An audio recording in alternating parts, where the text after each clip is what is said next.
Several new Iranian strikes have targeted the Gulf region. In Bahrain, a 29-year-old woman was killed when a residential tower was hit in Manama. The UAE and Kuwait say they have also been intercepting missiles and drones. And Saudi Arabia's civil defense says a drone fell into a residential area in Zulfi, a city in Riyadh province. Speaking at a press briefing in Doha, Qatar's foreign ministry spokesperson warned against any future escalation. We have warned in Qatar for many years now that escalation left unchecked in the region would lead to catastrophic results. We are at that moment where we are seeing the catastrophic results across the region. Right now, as we speak, you can put a map of the region in front of you and you will not be able to find a finger-pointing space where escalation is not happening. This is exactly what we have said from day one. This is the biggest I told you so in the history of I told you so's in the world. We have said from day one, left unchecked, the escalation that started in 2023 would lead to a regional war. What we are seeing right now is a regional war that still can be contained, but the trajectory we are going through right now is a very dangerous trajectory for the region, and we keep warning that, again, this left unchecked and conflict moved from negotiation rooms to battlefields will lead to even more catastrophic results for the people of the region.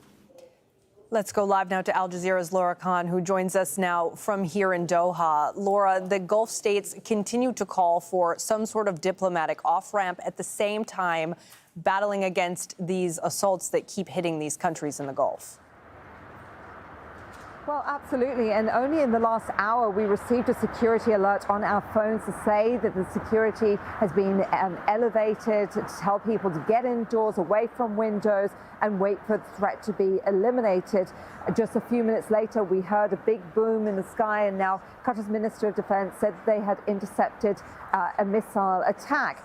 This is the second time today. It happened just 8 hours earlier, and the day before, around 17 ballistic missile attacks alongside 6 drone attacks. So, you know, when Majid al-Ansari, the spokesperson for the foreign ministry, was speaking, essentially he's condemning Iran for these continuous attacks. We're now in day 11. They've been happening on a daily basis. Some days are more calm than others, but he's also walking that fine line from condemnation and exasperation at the Iranians for continuing to allow the war to spill into the Gulf while they've been under heavy attack from Israel and the US.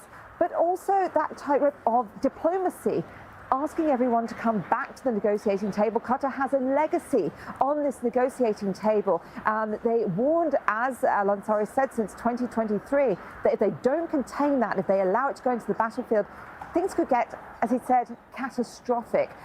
But we've also seen a huge amount of diplomacy happening away from that. Qatar's Prime Minister has been leading efforts with the Gulf Cooperation Council and the European Union, showing solidarity towards them, and also a ministerial meeting, emergency meeting with the Arab League 22 nation bloc.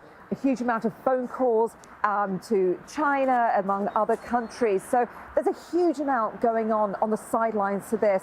So as I said before, a real tightrope now between calling everyone back to the table and also defending themselves against this continuous attack. Laura Khan here in Doha for us. Laura, thank you.